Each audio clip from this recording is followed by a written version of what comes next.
Kako dobro. Mali noćni razgovori, tople ljudske priče uz pregršt sočne glazbe. Tako dobro. Svakog ponedjeljka na Radio Nacionalu. Uz Ljudevita Grgurića Grgu. Tako dobro. Tako dobro.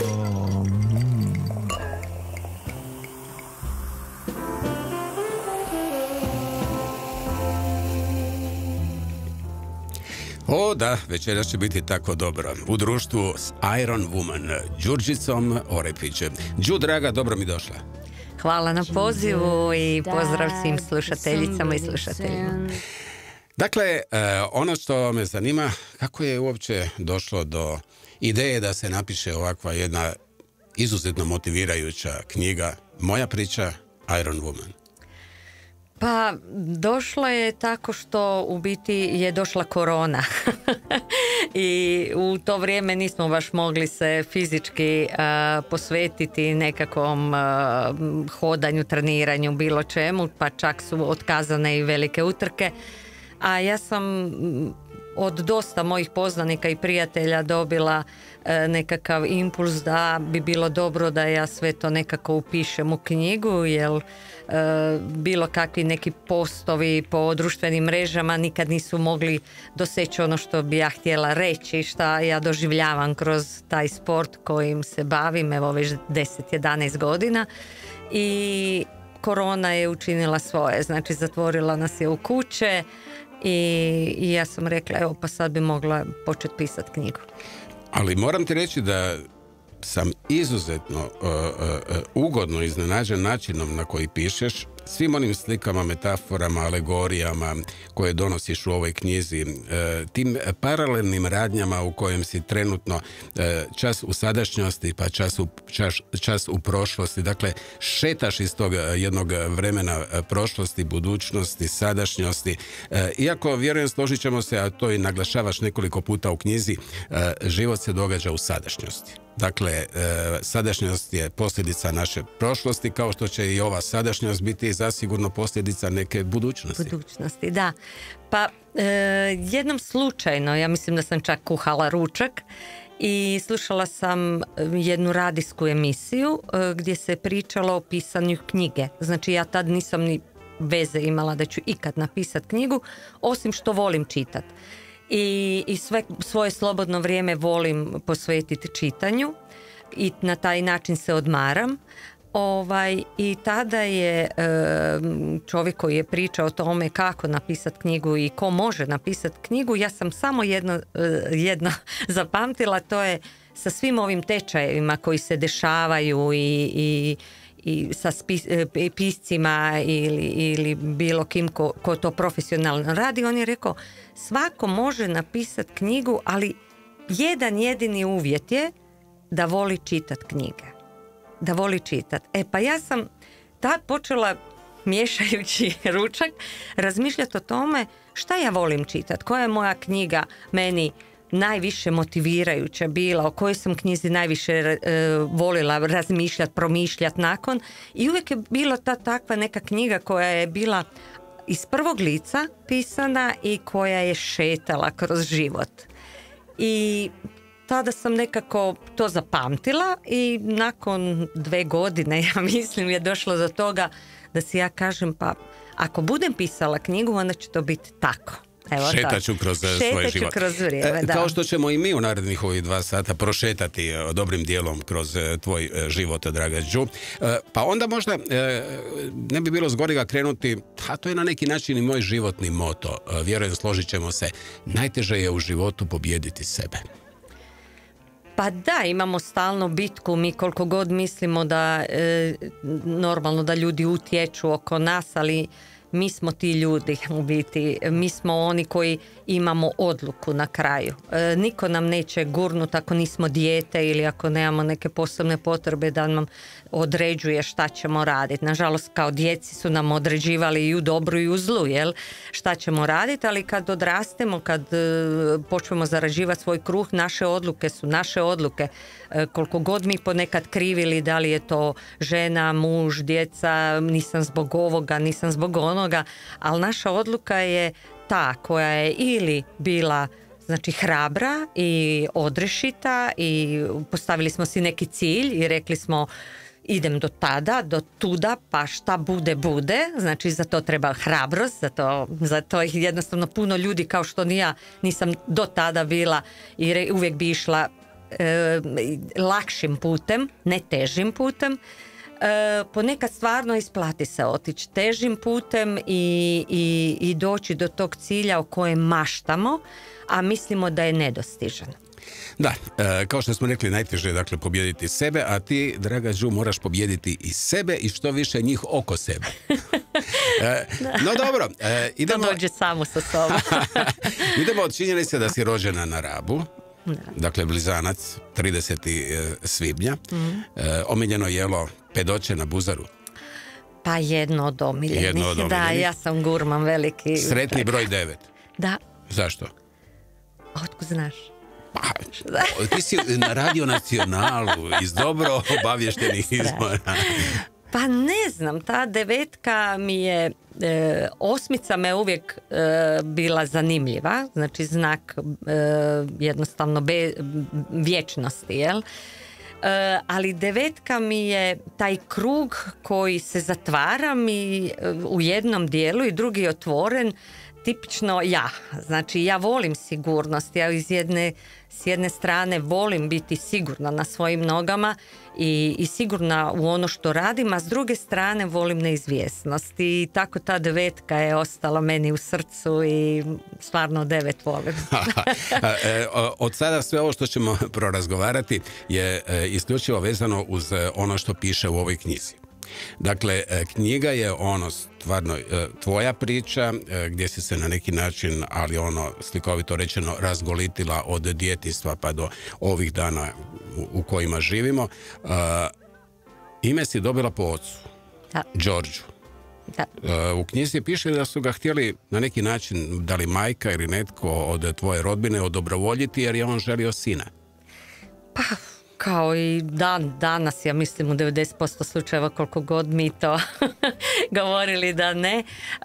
Da, prvo je bila moja sestra rođena, ja sam došla znači 3,5 godine kasnije i majka je htjela odobrovoljiti pošto je bilo već strah jer se rodila djevojčica, pa sam dobila ime Đurđica koju volim ime, iako je jako komplicirano, pogotovo kad smo negdje preko granice. Izvan Hrvatske. Da, ali bilo je tako, samo što, evo, osim što se meni, što je mislim daleko veća stvar, sviđa to ime i volim ga, zato što je isto tako ima svoju neku priču. Đurđice znamo da je divno mirisno cvijeće koje ima otrovni korijen.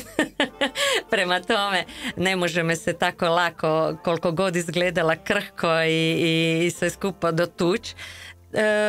Nažalost taj razlog zašto sam dobila ime prvi nije upalio kod mog oca, ali evo na kraju je ipak ono što mislimo da nekad nije dobro izašlo na evo ovako nešto kao što sam ja. ali velika je hrabrost, dakle pisati, recimo ti dijelovi knjige su meni, moram priznat, na neki način uznemirili, jer radi se o odrastanju u jednoj, rekao bih, disfunkcionalnoj obitelji. Dakle, otac koji je nažalost bio takav kakav je bio, da ne kažemo nasilnik, sestra koja je bila takva kakva je bila. I sad ono što me zanima ukratko, a što se ne da iščitati iz same knjige, dakle otac i majka su se razveli, otac je otišao, postoji ta jedna strašna epizoda u kojoj je to na neki način bilo prelomljeno kada si ti kao mala djevojčica intervenirala i napala svog oca u odbranu svoje majke. Ali je li otac živ? Jesi li ga ikada poslije vidjela? Otac je živ i nisam ga vidjela jako dugo. On se tako malo, ono što ja znam, još uvijek, iako je stvarno sad već jako star i sve skupa, imao je tih par žena s kojima je živio. Tako da čak nije znao niti za moju porodičnu tragediju, nego je kasnije malo nazvao slučajem, pa se začudio da mog supruga više nema, da je umro.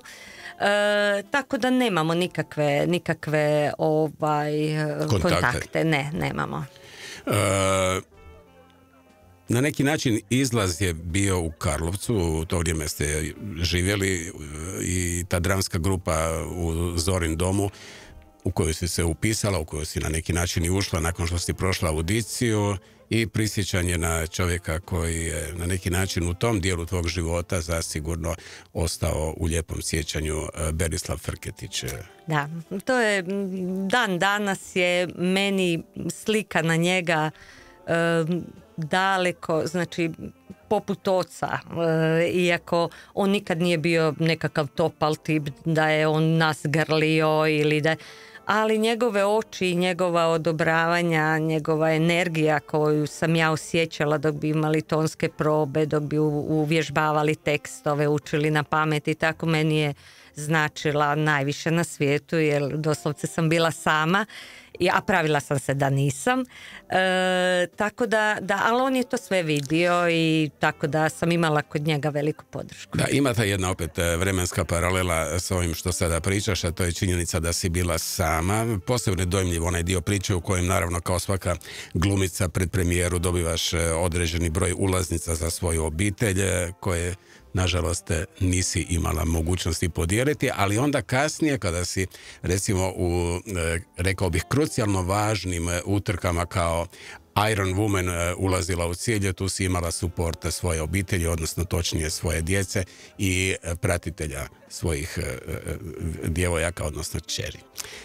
Da, u biti mene, evo kad smo već došli do tog dijela, pa da to ne preskočim, kad je izašla knjiga i kad je sve to, počela sam dobivati divne recenzije od čitatelja, dobila sam od mladih ljudi, zaista mladih ljudi, sportaša, koji su mi pisali da su imali jako slično djetinjstvo. Pa i žene. Imale smo identično djetinjstvo. Znači, a uvijek kad pričamo o knjizi, znači uvijek svi se okrenemo ka tome. Znači da o tome malo pričamo. Dan danas postoji. Znači ti ljudi koji su meni pisali su poput moje kćeri. Znači imaju 30 godina, imaju 28 godina i tako. I prepoznali su ove epizode iz knjige. Znači i nasilja i svega. I nasilja i svega. Obiteljskog nasilja. Obiteljskog. Ja sam se ježila. Ja čitam i znam koliko taj dečko ima godina i pričam sa Ivicom i kažem ne mogu vjerovati. Ja sam mislila da, znamo svi da je oko nas toga ima i da će biti i sve skupa, ali mislim da malo priča se o tome. Možda i ne, ali mene je to jako iznenadilo. A sad ćemo nakon ovog dojmljivog dijela razgovora malo predahnuti uz tvoj prvi glazbeni izbor, a to je Patti Smith, dakle Gloria, naravno radi se o obradi iz 75. godine, budući je Patti Smith obradila pjesmu koju je napisao Van Morrison, a izvodio sa svojim bandom Them, i to 1964. godine. Patti je tu pjesmu reinterpretirala s vlastitom buntovnom energijom, mijenjajući čak i riječi teksta, kako bi ukazala na životno vrijedne elemente ženske slobode i samoizražavanja. Evo tako je i nastala pjesma Gloria, tebi je očito izuzetno važna, koja je postala i snažna simbolika ženske snage, sirova emocija, kreativna sloboda koja je Patti Smith promovirala u jednu od najutjecajnijih figura u povijesti rock glazbe. Glorio slušaš i dok treniraš? Dok trčimo, obožavam i slušati. Ajmo zamisliti da trčimo i slušamo Gloriju i Patti Smith. Tako dobro. Evo, Đurđice, čuli smo dakle tu motivirajuću pjesmu koja te na neki način tjera da držiš ritam dok trčiš i treniraš ove duge maratonske destinacije u nekih 42 kilometra. Da, na utrkama ne smijemo imati slušalice i vrlo su, ali kad treniram i kad radim jednom tjedno dužinu trčanja i kad trčim po šumama motovunskim ili uz more i tako, sluša dobru muziku, ponekad se osjećam krivom jer se osjećam u komfort zoni, koliko god to bilo 15, 18, 20 kilometara gdje stvarno moraš imati ritam, ali ja uživam, evo to je. Uživam ja večeras u društvu s tobom, stvarno je tako dobro kao što je uostalom i ime emisije u kojoj gostuješ, a Po dobrom starom običaju, nerijetko će tijekom ova 2 sata zazvoniti telefon iznenađenja za tebe. Prvi je sada jedan mladi gospodin, moj dragi prijatelj i tvoj dragi prijatelj. Upoznali ste se u Puli. 31. svibnja slavite ročkas zajedno. Nerijetko na takozvani burek partijima. Jel možeš otprilike kužiti ko bi to mogao biti? Da, znam, ali ne sjećam se burek partije. Dobro, nema veze, ali ako kažem da je tvoj partner Ivica, njegov vjenčani kum. Da, pa dobro, Goce i ja se znamo prije toga. Spomenula si pravo ime. Pa nego šta. Goce Vaskov je s nama. Goce, lijep pozdrav i dobrodošao u eter Radio Nacionala. Lijep pozdrav svima tamo. Evo ti, Goce. Pa gle, Goce, ostario si čovječ. Koliko ste dugo niste vidjeli? Pa ne jedno 2 godine. Ne 2, godinu i po. No dobro. Da, meni je malo gužva sada. To je sad malo važno. Tebi leti vrijeme, Goce, tebi leti vrijeme, a i meni leti vrijeme i ja moram ukratko predstaviti uz dobrodošlicu, naravno, prijatelju mom Goci. Goce je pionir kompjutorske animacije u Hrvatskoj, suosnivač katedre za animirani film pri Likovnoj akademiji u Zagrebu. Čovjek, pametan, izuzetan. I lepi. Da, izuzetan esteta i tako dalje. Goce na neki način, a to sam i najavio, otvarajući vrata za ulazak u tvoje malenkosti u eter Radio Nacionala, da ste na neki način, Đurđica i ti, pa rekao bih gotovo sudbinski povezani. Niste baš o tome možda i previše pričali, ali možda je ovo na neki način trenutak da dotaknemo upravo te kockice u tom vašem životnom mozaiku. Ostali smo začuđeni. Pa može, samo ti daj, da vidimo koje su kockice. Goce je zabrinut. Ja mislim da, ja pretpostavljam da Grga misli na žalost, jel tako, na našu neku, možemo reći tako, jednu nesretnu priču u našim životima sa našim partnerima. Ja sam isto tako, ajmo reći da sam bio u srednjim godinama kad sam izgubio isto svoju suprugu. Ako misliš na to, Grga, upravo to. Ja sam to... Da, jedino to nešto sad ne, znaš, svaka priča je za sebe, ne može se to baš sada nekako niti uspoređivati, ali eto, ostali smo, ako sad kad si me ovako podsjetio na to, očito je da smo ostali nekako tako u jednom trenutku sami sa svojom djecom, pa možda je to nekako, ajmo reći... Pa imaš pravo, Grga, ja sam to... sad sam se sjetila čak nekih scena gdje smo, ti si bio sa Petrom, ja sam bila sa Damjanom, kad bi pričali o tome po nekakvim ljetnim večernjim šetnjama ili da, tako nikada, je nešto bilo. Nikada nismo mi sad na to baš nikad nešto nismo, sad... ne pričali. Da, ja samo se sjećam jedne fenomenalne stvari kad smo se upoznali, znaš, Grga, i sada zove nas, ja sam nešto htio, nemam pojma šta, ja mislim da smo tražili nešto, neke narukvice, si mi jednom rekao da neko izvrsno radi narukvice i da se onda nađemo negdje u ovom kampu gdje ti ljeti sa Ivicom, i sad dolazimo ja i sin i odjednom dolazimo u te polare, mi izlaži neka baba, gola golca, te kaže, šta vi nećete se skinuti, došli ste samo gledat. Mi gledamo, šta je ovo? A ona nas pozvala u nudistički kamp. Ja sam pozvala, mi smo u nudističkom kampu 15 godina bili, što je u knjizi opisano, i onda me Goce pita, kaže, pa mi smo došli u nudistički kamp. Ja kažem, pa zato smo i tamo da nam niko ne dolazi, a tebe smo pozvali. Ali nisu se usudili doći. Ali Goce, ima još jedan... Nikad neću zaboraviti tu ženu kada je došla i kaže, šta? Došli ste gledat, a? Goce, još jedan detalj koji je vrlo znakovit, a to je da ima nešto, kad je riječ o upoznavanju, u toj Vinistri. Naime, kao što su se Đurđica i Ivica upoznali na Vinistri, tako ste se i tvoja sadašnja supruga Ljubica i ti upoznali na Vinistri. točno, da.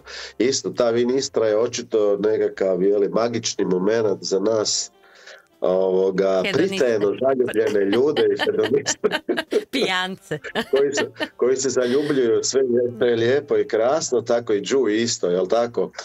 I to je istina i zato smo nekako i odlučili i tada i Ljubica i ja da kako smo se i našli na toj festivalu i to se skupa da nam u to ime bude onda i Ivica i Ju, jel tako, da budu na neki način, da nam budu kumovi, odnosno Ivica je kum, jel tako, a Đurđica je isto tako kuma, mi je smatramo našom kumom i to je ja to. sam partnerica kuma. No evo, u svakom slučaju dotaknuli smo se tih nekih kockica u vašem mozaiku, što života, što upoznavanja, što prepoznavanja, ali evo goste za kraj ukratko, kada si po prvi puta čuo da Ju ima namjeru trčati, odnosno baviti se triatlonom ili kako je to možda i ljepše reći Ironman disciplinom? Da, to je sad, ja mislim često su se festivali tih vina i toga održavali, odnosno neki se održavaju u Zagrebu isto, pa su jednom prilikom tako kad smo bili svi skupa još uvijek povezani zajedno i dosta smo često zajedno išli na te večere i tako dalje, u sljedove sa vinima i tako dalje. Onda smo kada smo bili u Zagrebu, jednom je kod mene u kući napravili smo neki party mali, tako svirali smo i tu sam ja, odnosno tu je Đurđica objavila, ne tada, normalno samo je rekla da je odlučila da će se baviti ovim čime se sada bavi. U stvari, uz malu ispravku, prvo je krenula u maraton, a onda je kasnije, nakon nekih vremena treninga maratona, i to ćemo dotaknuti kako i na koji način došla na ideju da to proširi i da se počne baviti triatlonom. Kako je došla na ideju, ja to ne znam. Pretpostavljam da, kao što piše u knjizi, da je to bilo kod, jel tako, Joe, crowdhacker, ako se ne varam. Opet na Vincekove, opet s vinom. Da, a na Tulumu znam da smo mi svirali, baš je došao i Brk bio iz Panog Valjka i malo su se baš fino ponavljali. Učili smo Tulu svi. Ti si tu rekla to i mi smo rekli okej. Šta sad? Niko mi nije vjerovao, niko mi nije. A poslije ste onda svjedočili naravno tome kroz sve ono što je Đurđica napravila baveći se tim izuzetno teškim sportom. Goste dragi, velika ti hvala za ovo kratko javljanje. Šaljemo ti naravno velike pozdrave iz našeg studija i do neke prigode. Ajde. Može. Ajde. Hvala, čao.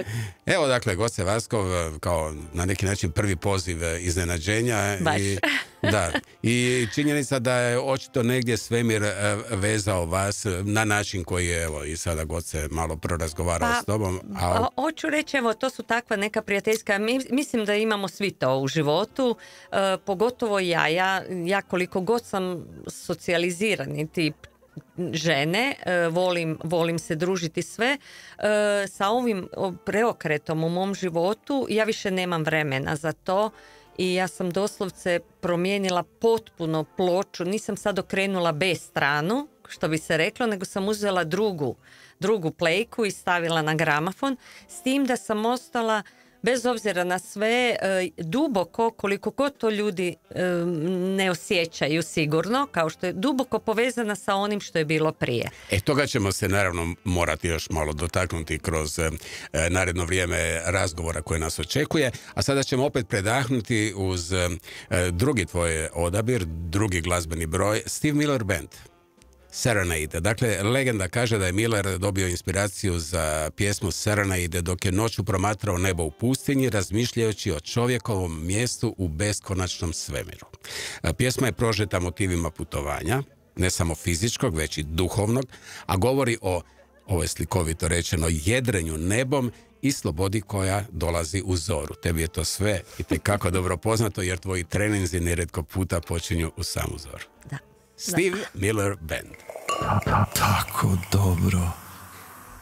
Đurđice moja, dakle, stvarno, ono što sam rekao i na početku večerašnjeg razgovora, život te nije mazio.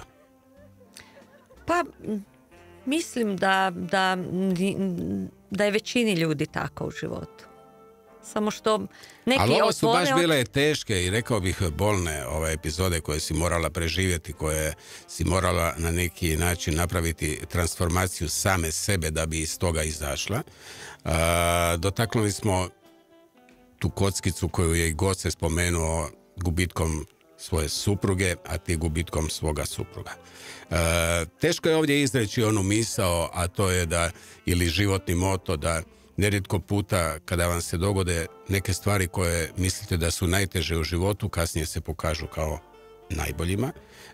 Teško je to reći za ovakve događaje i gubitke u životu, ali je činjenica da su zasigurno ti gubici i odlasi napravili neke nove iskorake ili neke nove puteve kojim si evo i ti krenula, a kojim zasigurno ne bi krenula da se nije dogodilo sve to što se dogodilo. Naravno tu prije svega mislim na gubitak supruga koji je preminuo u rujnu 2005. godine, dakle prije 20 godina.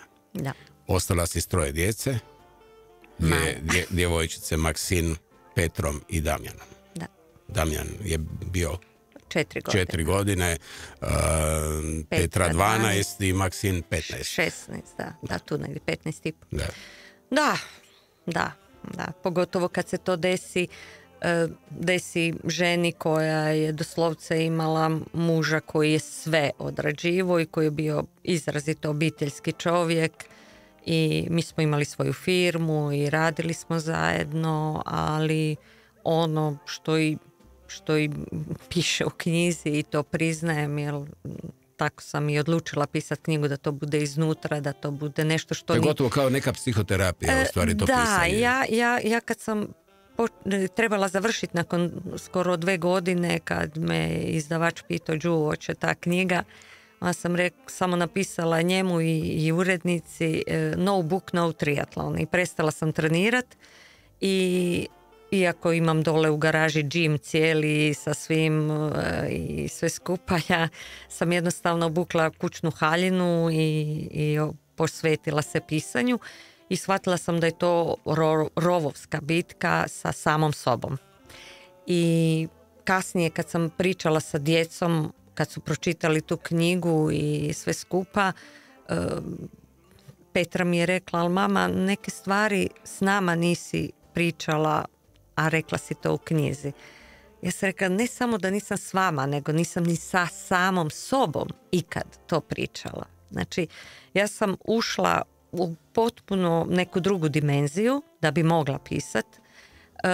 Doslovce nisam ni zube prala ni ništa, ja bi sjela i krenula i bilo bi to 4 sata bi znala sjediti ispred laptopa i samo gledati i onda iznutra počinje nešto se buktat u meni i počinjem pisati. Znači, krenula sam u tu bitku kao i u svakoj bitci u svom životu, svakoj izazovu, ja to zovem izazov u životu, jer toliko sam ih imala da mi je bilo glupo govoriti da je to neka nesreća ili nešto.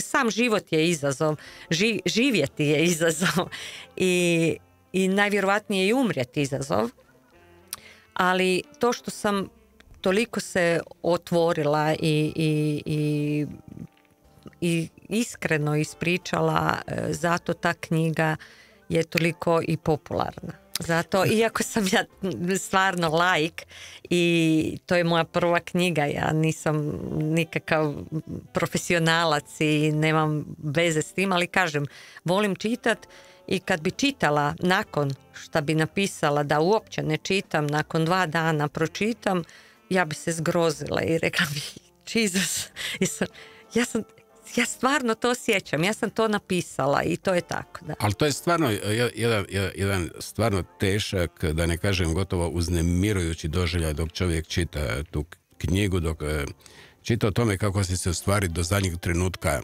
borila i bila uz svog Nikšu, uz svog supruga koji je otišao u svoj, odnosno vašoj kući. Da, nisam dozvolila ni jedan dan bolnice za njega, iako je to bilo strašno teško s 3 djece u kući, ali tako, evo, to je bilo teško i pisat, ali mogu reći da ta jedna dubina kad sam ušla u sebe i u taj zatvoreni dijelić srca koji sam dobro zaključala i sve, napravila da krenem dalje, jer tako sam morala. 3 djece je bilo tu, ja nisam trebala o tome uopće više razmišljati. Znači, to je bio gotovo poglavlje i sad sam se trebala boriti da ta djeca budu normalni ljudi. Da, oprosti, oni su na neki način zasigurno bili i taj, rekao bih slikovito, klik u tvom životu kada si odlučila napraviti, kao što lijepo pišeš i u knjizi, transformacija iz žrtve u ratnicu. Dakle, odlučila si stvoriti novu ja. Pogledala si njih 3 i rekla, imam zašto živjeti.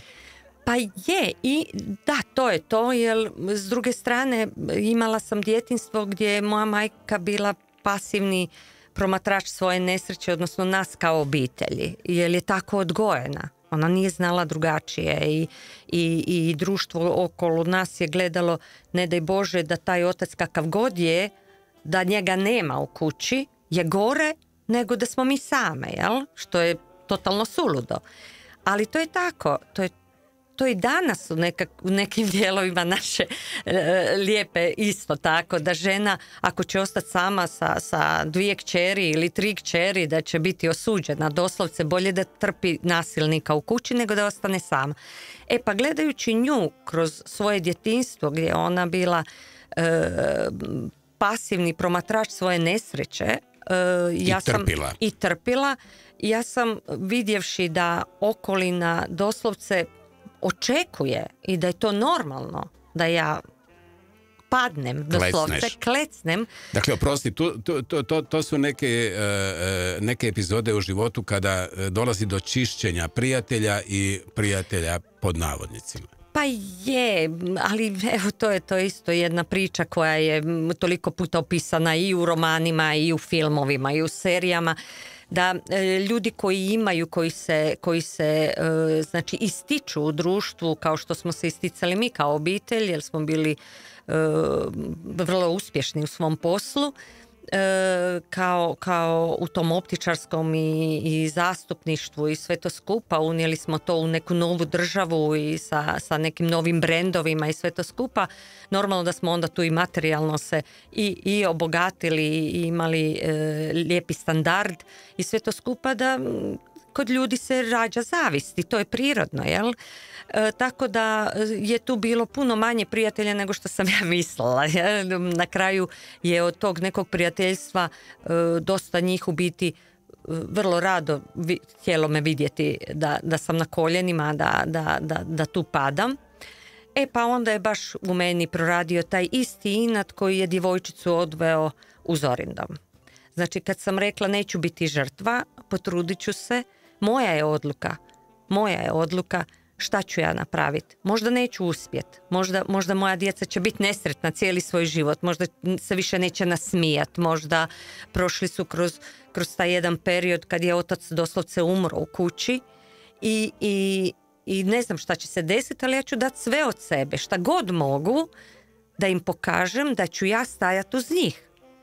I to je recimo, to nema u knjizi, ali ima i to me podsjetila sad na promociju u Krapini jedna čitateljica i rekla, mene je fasciniralo kad ste vi djecu odveli u Disneylandu u Pariz, a niste znali da putovnice treba ponijeti. Evo, ja sam tako živjela, znači doslovce je suprug o svemu brinuo, ali ja sam odlučila, znači 2 mjeseca od doslovce sahrane, da ja djecu vodim u Disneyland.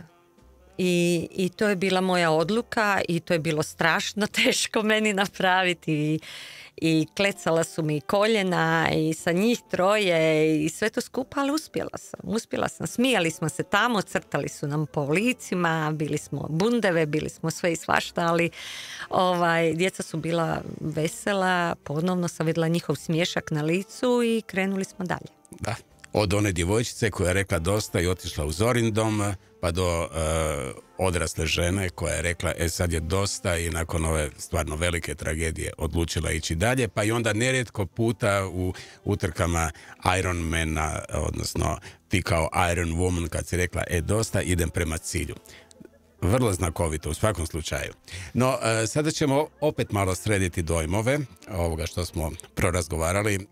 pjesma koja je na neki način znakovita i na tragu ovoga što smo razgovarali, a to je Preživjet ću, odnosno I Will Survive. Odabrala si izvedbu Nilsa Landgrena, dakle on je poznat po suradnji s njemačkom producentskom kućom koja je specijalizirana za besprijekorne hi-fi jazz snimke. Ovo je vrlo zanimljivo. Naime, Nilsova verzija pjesme I Will Survive snimljena je s toliko detalja i dinamičkih raspona da je postala testna pjesma u studijima i na vrhunskim audio sustavima. Dakle, navodno audiofili diljem svijeta koriste upravo ovu pjesmu koju si odabrala za ispitivanje kvalitete zvučnika, slušalica, jer savršeno prikazuje dubinu basa, jasnoću vokala i toplinu akustičnih instrumenata. Pjesmu je inače po prvi puta izvela Gloria Gaynor. Ona je isto u 65. godini dotaknula dno, ali vratila ju je snaga vjere i ponovno rođenje. No mi ćemo poslušati pjesmu, odnosno izvedbu pjesme koju si ti odabrala, I Will Survive, Nils, koju je obradio 2002. godine. Ovo je stvarno užitak. Tako dobro. Đurđice draga, tko je ovaj divan čovjek? Navodno u knjizi Nedjeljivi, moj Nedjeljivi. Ajde, budi ljubazna, molim te, predstavi nam ovog svog Nedjeljivog. Pa to je Ivica Matošević, moj partner, već 18 godina smo skupa. Moj najveći suporter uz djecu. Netko tko je, evo reći ću, kao što uvijek sam iskrena, onda moram biti do kraja iskrena, vlasnik svih mojih medalja i pehara. Polovicu dijelim sa njim, jer je toliko bio ustrajan na svakim utrkama da me dovede do podija, prateći me tih 226 km, što sa romobilima, što biciklom, što autom, prošao bi ne znam koliko kilometara da me pozdravi samo, ali to bi meni dalo veliku snagu. I evo, šta da kažem, čak sam danas dobila obećani poklon i jako sam još uvijek uzbuđena i leptirići su mi u želucu. Pa ovaj trek biciklom. Ovako, ja se ispričavam. Prvo moram pozdraviti dragog prijatelja Ivicu Matoševića, dakle poznatog vinara iz Istre. Ivice, dobro mi došao. Bog, dobar dan, dobar večer. Slušaš emisiju naravno u našoj režiji, javio se i naš zajednički prijatelj Goce i onda smo zaključili da u toj vašoj vinistri ima nekih ili podzemnih voda ili neke atmosfere u kojoj vina. Ili podzemnih vina u kojima se ljudi prepoznaju. Dakle, kao što je Goce prepoznao svoju ljubicu, tako ste se Đurđica i ti upoznali upravo na Vinistri 2007. godine. Da. Boga mi, neka skrivena energija je tu, ali ja mislim da je to prije svega ajmo reći, manifestacije koje okupljaju ljude sa veseljem ili sa nekim čistim namjerama i sa nekim entuzijazmom, sa strasti, i onda normalno da se u takvom jednom svijetu rađa svašta, evo, pa smo dobacili do ovog čuda o kojem danas pričamo. Iron Woman, i to na vrhu svijeta. Ivice, u knjizi, ja ovo moram pročitati ovaj citat, piše: niste zaručeni, niste vjenčani, jednostavno se volite, uz slobodu izbora. Biti ili ne biti zajedno, slobodna ljubav je, kako lijepo piše Đurđica, poput ptice na grani. Pa evo, sve je tu rečeno, teško je sad iskopati detalje i to sad bacati na vagu, ali to je tako, to je čisto, to je veselo, to je svakodnevno zanimljivo i čudo jedno. Ali moram te pitati, što si ti pomislio one večeri kada ste bili kod gospodina Krauthackera u Kutjevu na Vincekovom, kad je na neki način pala oklada u kojoj je Đu rekla: ja ću se početi baviti maratonom? Pa mislim, to je bilo jedno od tih redovitih izjava u pijanstvu. Znači, nismo je mi nikako onako povijesno doživljavali. Mi smo se drugo jutro gledali i ja znam da sam rekao: ja se ne sjećam ničega, nikakve oklade, ništa ja nisam obećao. Ona je rekla: ne, mi smo to onda rekli i to će biti tako. Tako da u tom smislu nije ta odluka bila po ničemu drukčija nego, ajmo reći, drugih stvari koje smo se mi naslušali u takvim vinskim...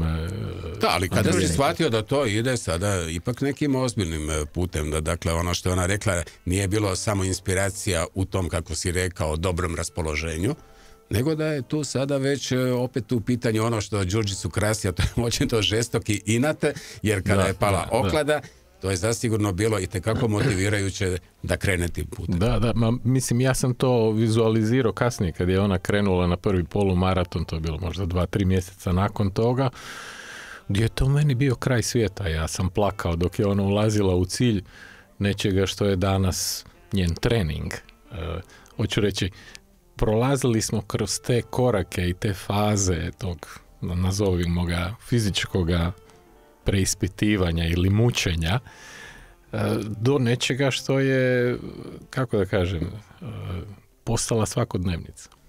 Ali zasigurno, kao što je ono dobro poznata, ona da iza svakog uspješnog muškarca stoji prava žena, tako i po svemu sudeći iza Đurđice stoji pravi muškarac. Da, zato ona kaže da je polovica svih medalja moje.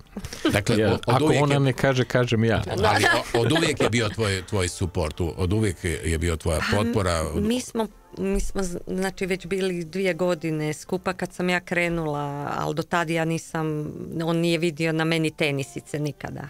Znači, ja sam prezirala sport, doslovce. Znači, meni je bila njegov nagovor da idemo na rekreaciju katastrofa. Imala sam već tad umjetne nokte, ekstenzije na svojoj prirodnoj kosi, znojice, ići kupiti tenisice, obične tenisice, to mi je bilo, nisam mogla shvatiti zašto to ljudi rade. Ali, mislim, ništa ja sad ne pričam, moji sadašnji poznanici i prijatelji sportaši se sigurno zgražaju na to i vidim kad imamo promociju knjige po knjižnicama po Hrvatskoj kako oni dođu pa se i brecnu kad kažem da sam zaista razmišljala da su sportaši ljudi koji su ograničeni pa bave se time jer to jedino mogu raditi u životu. Mislim, doslovce tako je bilo. I nisam, Maksin je jako dobro igrala tenis, bila je u Hrvatskom teniskom savezu, znači djeca su se bavila sportom, Petra je bila u ritmičnoj gimnastici, vice prvakinja, osvajala je medalje, znači djeca su se bavila sportom i ja sam to poticala, ali ja ne, ja sam stvarno to prezirala, znojenje, trčanje, Isuse Bože, koliko to može uopće. Znači i kad je opklada pala, ja nisam znala šta je maraton. Ja nisam znala koliko to iznosi kilometar, ja sam njega pitala šta je to maraton i šta. Kad je rekao 42, pa sam onda i dalje pitala koliko je to u distanci, pa kad mi je rekao to ti je do Umaga i nazad, sam rekla, ma daj sere, pa molim te, daj, pa laže, pa to ne može niko, pa ko to može, to ne možeš prehodati, a kamoli trčati, jel? I tako da je to mene počelo golicati, evo, to je to. Ima još jedan zanimljiv citat u knjizi, a to je opis Ivice. Kaže, Ivica je sve što nije Đurđica, a to znači strpljiv, točno? Je. Racionalan, jer da nije racionalan, zasigurno ne bi sve te organizacijske poslove tako kvalitetno radio. Ljubazan, zna iskazati stav, a da ne progovori riječ. Evo, vidiš, šuti. A mi vrtimo glavu. Poznam ga bolje nego on sam sebe. Ali ima ovu dječačku nepredvidljivost. Dakle, to je to. Ja ću vam sad pustiti na kratko jedan glazbeni isječak i baš me zanima vaša reakcija. Može? 1, 2, 3. Zažmur, pa na sopstvenom platnu. Da čujem. Ko će? Ivica mora. Ivica, ne može se niš sakrit, vidim ja. Da, ne. Grga je to, čovječ. Molio bih da mi pojasniš zašto i zbog čega upravo ovaj glazbeni isječak, s tim da sam sebi dao za pravo, odnosno slobodu, da kasnije odvrtimo cijelu pjesmu. Ivica, izvoli. Pa mi smo se upoznali na danu otvaranja Vinistre. otišli smo nakon proglašenja na druženje sa ekipom i onda smo završili na Tulumu kod mene u podrumu. Ali tad smo se upoznali. Evo, to je bio prvi dan da smo se upoznali. Da smo se vidjeli prvi put u životu. Dobro, ali onda pjesma. A pjesma je već bila ujutro. To se ne računa. A da mi to sada, kad smo već sve razgolitili, onda razgolitimo i taj detalj i tu pjesmu. Tu se dogodio prvi poljubac. Da. Sjećam se prvog poljubca kako pjeva Jura Stubin. Evo ideja, da, sjećam se. Ja se nekad znam čak zabrinu da li se on toga sjeća. Ali sjeća se, mora se sjećati. Koliko ja. Znači, sjećamo se mi toga, ali neke stvari, on, kad mu ja pričam, sjećamo on kaže, se puno Isuse, toga, kako... a puno toga se i ne sjećamo. Ne, ja imam strašnu memoriju. Kad je Ivica čitao prvi put knjigu, on je rekao, jebote, kako si ti to sve zapamtila? Pa ja kad čitam, ja to sad vidim, ali da me neko pita, pa ne bi nikako. Ja jednostavno imam tu vizualnu memoriju koja je na uštrb mog pamćenja imena i osoba, znači 100% jača. I ja vizualiziram sve, znači vizualiziram od stijene, od kamena, od stolice, od stola koje je bila, kako je bilo pomaknut stol. Ja se svega sjećam. Znači ja točno vidim sliku kako je to izgledalo i to je bilo jako uspješno u ovoj knjizi prenijeti. Zato kad mi znaju pisati čitatelji pa kažu pa to je krimić, onda neko kaže to je putopisna knjiga, pa to je strašno zanimljivo, to je tužna knjiga i tako, i onda svašta se tu nađe i to je, ali evo, sa Ivicom ta zažmuri, ja to neću nikad zaboraviti, bez obzira što smo isto bili jako veseli, već su to bili jutarnji sati. Od svog tog druženja završili smo u kantini kod Ivice, a bilo nas je puno, bilo nas je 20-ak, ja mislim. I eto, taj poljubac nas je zapečatio. Doslovce mi se od tada, koliko god smo jedan i drugi, znači Ivica je imao svoj jedan, recimo, manji brodolom u životu 2 godine prije i ja. Da, ali i tu koincidirate, dakle, u vrijeme Ivičinog brodoloma, dakle, nije teško u toj slikovitosti prepoznati da se radi o razvodu, ti ostaješ bez svog supruga, dakle, i tu ste već na neki način... Da, ali veze nismo imali, znači doslovce se nismo poznavali, ali... Govorimo o 2005. godini, naravno. Da. I koliko god smo se, čak ja sam se borila protiv toga, jer sam rekla ne treba mi nikakva veza više. Ja sam sad slobodna žena, imam svoju djecu, imam svoj posao i sad normalno prijateljstva uvijek će postojati, ali ono što sam onda osjetila mi se nije dopalo. I rekla sam ne, to ćemo prekinuti, tako je slično i on misli, ali jednostavno nismo mogli jedan bez drugoga i stalno smo se zvrcali i pisali poruke. Baš smo neki dan rekli da je poruke su se tad plaćale, jel? Da su se obogatili na nama. Nije bilo WhatsAppa, ne. Dakle, i tako je postao tvoj nedjeljivi. Evo još samo za kraj, Ivice, hvala ti što si ušao i malo nam se pridružio. Kako uspijevaš organizirati sebe, odnosno svoj posao i to vrhunskog vinara, odlaske na sajmove i tako dalje, i ono što te čeka u organizaciji i praćenju ritma i poziva na utrke koje mora odraditi, odnosno na kojima mora nastupiti Đurđica? Meni je to preljepo. Ja iskreno uživam u svakom od tih ajmo reći planova najprije, jer kad krene godina onda najprije pogledamo kalendare i gledamo ajmo vidjeti gdje ćemo ići, gdje bi ti sad radila trku, koliko bi ti napravila ili koji su sad to periodi godine i sukladno tome onda si dizajniramo godišnji kalendar. Moj ritam posla je poprilično ujednačen iz godine u godinu zato što je sezonalnost jedna od odlika pravljenja vina, tako da mi imamo trenutaka kada je velika gužva, imamo trenutaka kada imamo lufta, tako da uvijek se tu nastoji stvari skombinirati, ali evo, iskreno ovaj segment koji se tiče trka je toliko uzbudljiv meni koji to promatra sa strane da ja Ja sam I strašno- proživljavaš to. Da, apsolutno. I to biti dio te priče meni to strašno imponira. Evo, ja iskreno uživam u tom. Ivice, dragi, želim ti da što duže budeš dio te priče, da zauvijek budeš dio priče naše Đurđice, a ovo dokad će ona nastupati i dokad će imati snage, energije, volje i želje za utrke Ironmana, odnosno dokad će biti Iron Woman, to prepustimo univerzumu. Baš tako. Hvala ti velika, Ivice, i kao što sam obećao, uživajmo u pjesmi na kojoj je pao prvi poljubac. Hvala. Zažmuri i bajaga. Hvala. Tako dobro. Stalno se dotičemo oklada, Krauthaker, Vincekova, ali idemo sada pokušati biti što precizniji. Dakle, siječanj 2011. Vincekova, Krauthaker. Imala si 45 godina. 46. Bilo u 46. Da, Ok. da. I te večer je pala oklada da ćeš istrčati najpoznatiji vinski maraton. O kojem je maratonu riječ?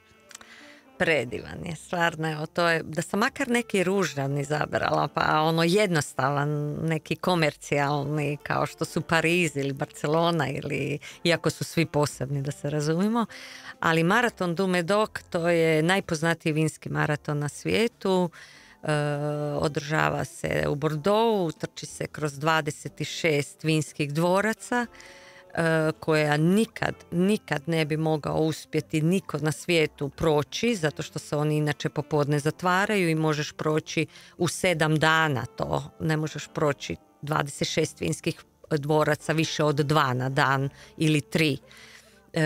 Kad uđeš unutra imaš jedan poseban tretman kojim te, a mi smo prolazili nismo kroz njih, ali kroz njihova predivno uređena oko dvoraca, oko tih kantina, bili su postavljeni stolovi sa vinima i sa sokovima i sa vodom, ali vinima.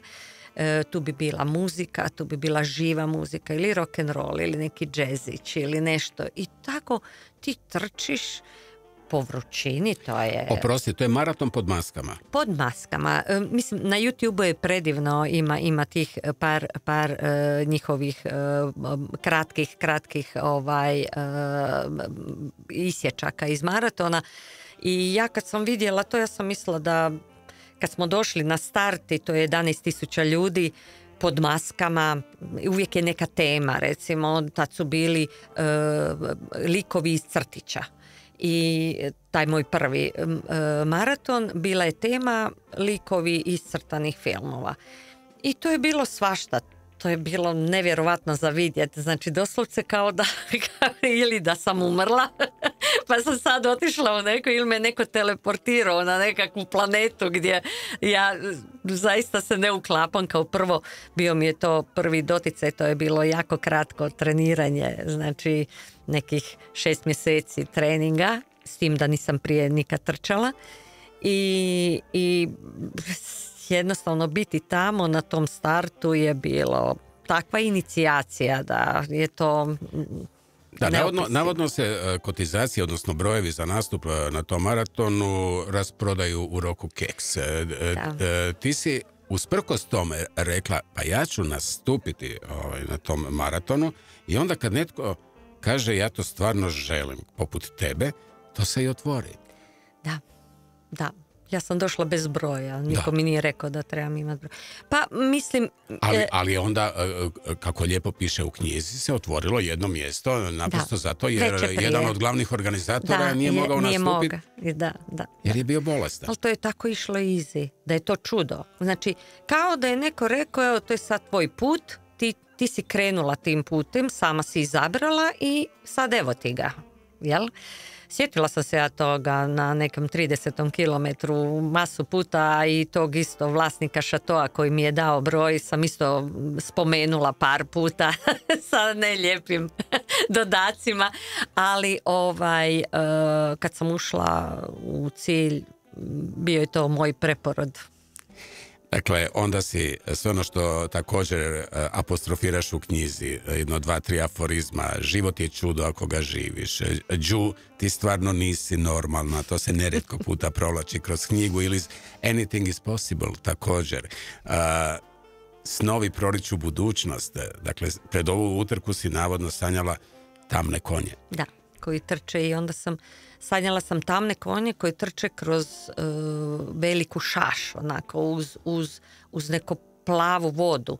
Ja nikad nisam bila u tom mjestu iz kojeg kreće maraton, nikad do tada, niti sam vidjela gdje je to i doslovce kad sam bila na izmaku snage, ja sam se sjetila tog sna gledajući doslovce konje i istu tu sliku, vrlo sličnu koju sam vidjela u snovima i rekla sam to je znak gdje ti moraš krenuti. Ma mi inače imamo jako puno sve, nisam ja sebe zovem Iron Witch i Ivica me zove, na kraju krajeva i Porto je napravio koji se zove Iron Witch, ali mi svi imamo te znakove, intuicija je u nama, ali smo naučeni odgojem, školovanjem i svim tim stvarima da ih potisnemo ili ih se bojimo zato što ih ne želimo u puno stvari. Ja ne samo da sam lijepe stvari sanjala, ja sam sanjala i vrlo ružne stvari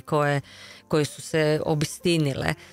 Tako da ja sam se tu nakon svih tih nekih izazova koje sam imala u životu, kad sam ušla u sport, tako iz oklade, rekla sam ajde pucajte. Ajde sad da vidim ko će me iznenaditi. Jednostavno nikome više ne može. Sad ću ja stavljati izazove mom životu na tanjur. Pa ćemo vidjeti ko će bolje proći. Moj život ili ja? I jednostavno sam otvorila vrata i rekla idem ja sad svojim putem, a život nek me prati ako može. Super, evo, na tragu svega ovoga što si rekla, evo, tu je nedavno bila jedna gošća koja je veleposlanica Federacije Damanhur, koja se nalazi u Italiji, u neposrednoj blizini Torina, gdje upravo postoji zajednica koja razvija sve ovo što si ti sada rekla, a što mi zatomljujemo kroz naš odgoj. Oni to uvjetno rečeno paranormalno kod njih ne postoji. Dakle, svi imamo to, sa svim tim dolazimo na svijet, a onda je na nama hoćemo li te, da tako kažem slikovito, alate razvijati ili ne. No, bilo kako bilo, došli smo do još jedne tvoje pjesme, U2 i Paul Oakenfold, dakle pjesma Even Better Than the Real Thing, dakle iz godine 1992. remix, inače je pjesma sa 7. albuma grupe U2 Achtung Baby. Paul je poznati DJ i producent, remiksirao je ovu pjesmu 1992. godine i postigao značajan uspjeh na plesnim podijima diljem svijeta. Ova pjesma te isto nosi dok trčiš. Da, to je već ono kad imam ubrzanja, onda volim imati tu pjesmu, ona me ponese kao da su noge od tog ritma, a ne moje. Ajmo onda pokušati zamisliti kako to izgleda kada ti staviš sluške i pustiš Even Better Than the Real Thing. Tako dobro. Đurđice draga, uz to što si ti napisala Iron Woman, moju priču, knjigu o kojoj i večeras pričamo, što reći o dokumentarcu pod istim nazivom? Da. Pa kad je Nevena... Koja Nevena? Rendeli. Oprosti, Nevena Rendeli. Dobrodošli. Pa pozdrav, draga, sad moraš paziti šta ćeš reći, da, dobro da me uključi odmah na početku, pozdrav, Grga, Nevena, Bog, dobro nam došla. Evo, dakle, taman smo krenuli u priču o dokumentarcu Iron Woman i sada ja mislim da je ovo uz dobrodošlicu Nevena pravi trenutak da nam ti ispričaš kako je došlo do ideje i kako si krenula u projekte snimanja dokumentarca Iron Woman. Evo, vi ste se, vidim, već jako puno napričali i vjerujem da je Đurđica bila zanimljiva, a upravo tako je zapravo i mene potaknula. Pa sad već ima, ja mislim, 10 godina skoro, zar ne, Đurđice? Da. Kad smo se upoznale... Da, kad smo se upoznale prvi put, gostovala je u... 11, ajmo, nemoj govoriti. Znači, gostovala je kod mene u jednoj emisiji na HRT-u i to je bila neka tema nevezana zapravo za njezinu priču, ali meni se ona odmah učinila zanimljiva i mi smo tako nakon emisije ostale razgovarati tamo na HRT-u još jedno sigurno sat vremena. I ja sam nakon tih sat vremena rekla, majko moja, pa o tvom životu se treba snimiti film. Sad od te rečenice do akcije nije prošlo ni tako dugo, mene je Đurđicina priča toliko oduševila, ja sam je tako mogla odmah vizualizirati da sam zapravo upregnula sve snage koje sam imala i odlučila zapravo predati taj scenarij koji je odmah prihvaćen u dokumentarnom odjelu i ubrzo smo zapravo krenuli u snimanje filma koji je tek bio prava avantura, no danas kad se zapravo sjetim tog doba, to je bio takva jedan gerilska priča, kako smo mi nju pratili, kako smo zapravo i mi bili neiskusni u tom trenutku, kako će to sve na kraju ispasti, a rekla bi da film koji se još dan danas zapravo prikazuje na HRT-u da je ispalo više nego dobro. Đurđica, što ti misliš? Pa, ja sam mislila da će to gledat moja uža obitelj i oni koji moraju.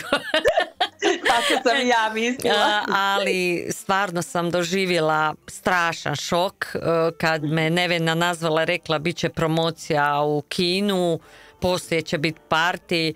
Ja sam se htjela sakriti u mišju, što ja nisam sramežljiv tip nikad bila, ali to me ono baš šokiralo, kao da oni pričaju o nekom drugom, da to nema veze sa mnom. Ali izdurali smo i još mi je bilo veći stres zato što me Nevena, kad su oni montirali sve to, ja sam se trudila ipak osvojiti slot i dalje. Mislim, nenormalna skroz. Znači, u Austriji su bili sa mnom u Klagenfurtu. To su bile kvalifikacije za tvoju prvu konu, recimo. Za moju prvu konu, da. Kad se tada se moglo u konu samo ako si osvojio prvo mjesto. U ženskom ovom, jer nas je puno manje, niti 10%.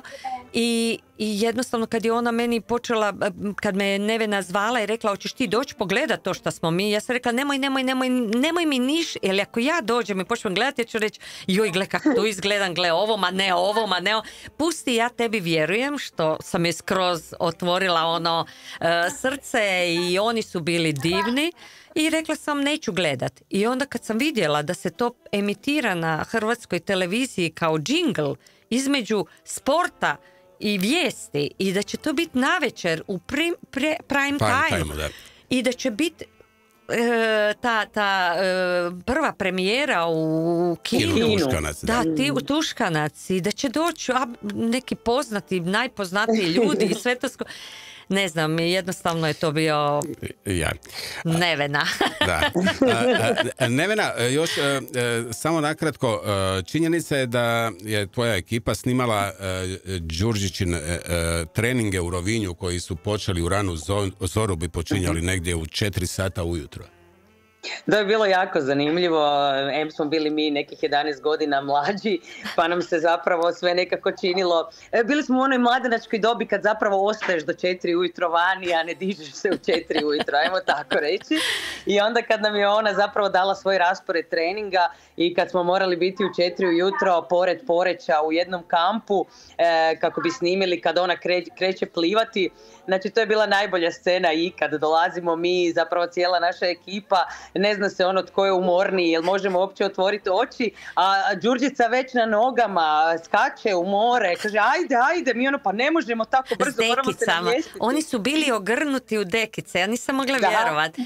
Oni su se ogrnuli i onako vukli po kampu, a kamp je obavijestio, pošto je to nudistički kamp, stavio na recepciju sve, molim vas ne izlazite van, na tom i tom snima se dokumentarni film. Ali za nesreću... Ali susjed, sjećaš se susjeda Đurđice? To nisam opisala. Nije pročitao post-it. Izašao je jedan vrlo obdaren susjed sa majicom do struka, a ostali dio mu je bio gol. A oni kad su ga vidjeli još onako pospani, samo su oči otvorili i rekli, šta je ovo? Dobro, o tome Đurđice ne pišeš u knjizi, ali Nevena opisana je jedna situacija s Makom, dakle snimateljem, koji je imao želju sa GoPro kamerom kamerom snimiti Đurđicu kako pliva, ali tako da zaroni i da onda iz tog rakursa lovi Đurđicu kako hvata te svoje zamahe kraula. Međutim, Max se precijenio. Ja bih rekla da smo skoro ostali bez snimatelja, bez budućeg muža. Troje na tom djece. snimanju. Da, ali kako to ide u dobrim pričama, naravno s happy endom, onda je tu uskočio jedan od čuvara tog famoznog kampa kojeg evo po drugi puta večeras prozivamo sa svojim nudističkim ugođajem i snimio Đurđicu, dakle sa tom GoPro kamerom. Ideja od Maka je ipak oživjela, ali on je bio uporan, on je jedva gledao, znači na dnu onog čamca i rekao idem ja opet. Možda još samo za kraj, a to je trenutak naravno kada Đurđica prolazi kroz cilj u Klagenfurtu, jer dakle vi ste s lokacije u kojoj ste pratili njene treninge otišli i na samu utrku Ironman u kojoj se ona borila za slot, za konu, svjetsko prvenstvo u Ironmanu. Nažalost nije uspjela jer je bila treća, uz napomenu da odlazak na konu odlaze samo oni koji osvajaju prva mjesta u ženskoj konkurenciji. Ali ima tu jedan detalj koji također opisuje Đurđica u knjizi, a to je da si ti, Nevena, uspjela u Klagenfurtu ući u medicinski šator, jer prolazak kroz cilj, naravno gotovo svakog od natjecateljki koje su iscrpljene, je put do medicinskog šatora. I tamo je zabranjeno snimanje, ali onda se dogodi, kako kaže Đurđica, lavica Nevena. Da, to je bilo jako zanimljivo. Mi smo nju pratili zapravo cijelu tu utrku i nekako se uživili u cijelu tu priču i kad je ona napokon prošla kroz cilj, mi smo bili svi oduševljeni i željeli smo slaviti, ali skužili smo zapravo da u jednom trenutku Đurđica je bila u super formi i super se odnosila, ali to je užasno naporno. Zapravo nitko ne može zamisliti uopće koliko je to naporno što ona ostvaruje na tim utrkama. Ja nikad neću zaboraviti prvu rečenicu tvoju kad je prošla kroz cilj, jeste dali Čikiti vode. To je bila prva rečenica. Koji su vukli cijelo vrijeme moja obitelj, a ja sam si kad god bi ih vidjela mislila da li su oni njoj dali piti. Da, znači to je bilo prvo pitanje i onda su je odveli u taj šator kao i druge zapravo natjecatelje, a mi nismo znali što je s njom i sad ja u tom trenutku nisam imala pojma koja su pravila, da se razumijemo, a ne bi me Boga mi ni pravila mogla spriječiti da uđem unutra, jer ja sam morala vidjeti zvijezdu našeg filma, je li ona dobro, kako je ona i kako se osjeća, jer sam osjetila da su to ti trenuci kad ćemo dobiti neku najiskreniju emociju i upravo je tako bilo. I evo za kraj, Nevena, navodno si ti dobila ponudu istrčati jedan maraton. Polumaraton, dakle u Poreču je bio taj polumaraton. Ne, to je bio prvi vinski maraton. To je u biti se rodila ideja Ivici. Pa ona je mene na taj način oduševila. Tako smo počeli, da. Ja sam ga istrčala doduše četveronoške na kraju, ali to je bio moj prvi 21 km. Tako je, to je bio prvi polumaraton vinski. Naravno staje se svakih nekoliko kilometara i kuša se istarsko odlično vino, uglavnom Malvazija. Sjećam se dan danas, ali ono što je važnije da je zapravo Đurđica, kao što je bila poticaj mnogima da se upuste zapravo u takav sport i u trčanje, bila je motivacija meni. Ja sam nakon toga polumaratona inspirirana Đurđicom istrčala još sigurno 10-ak polumaratona. Nikad nisam istrčala puni maraton jer to je samo za Iron Woman kao što je Đurđica, ali sam jedno dugo vrijeme se zapravo bavila trčanjem jer mi je pomisao bila ako ova žena može, onda ja stvarno nemam izgovora.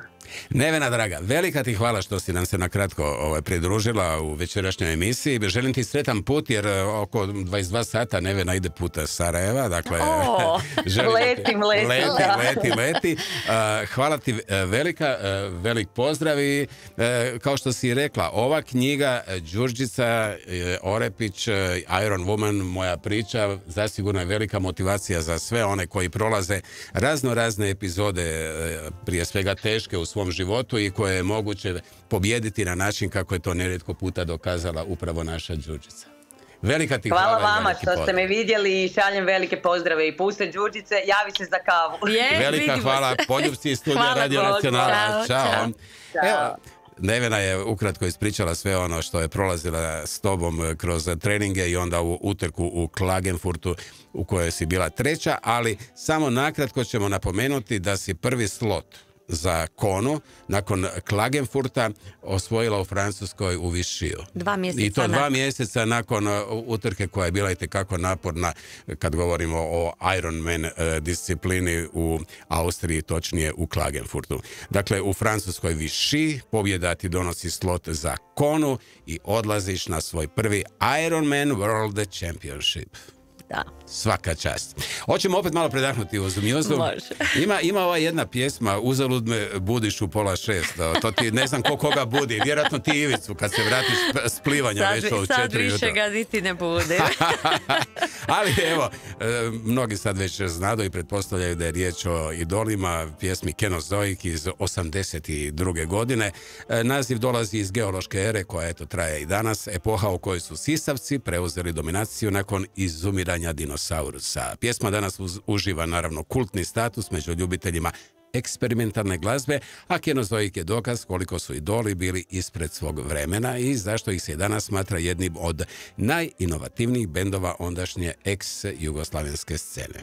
Mogu reći još i dodati da je Vlado Divljan bio veliki prijatelj sa Ivicom i da sam ja preko Ivice ga upoznala jako dobro i da je to tako jedno nevjerovatno gubitak za sve nas što je otišao tako rano. Kenozoik i idoli. Tako dobro. Đurđice, 27.9.2014. godine. Ti to slaviš kao drugi ročkas. Prvi puni Ironman. Da, to je divna jedna priča, evo.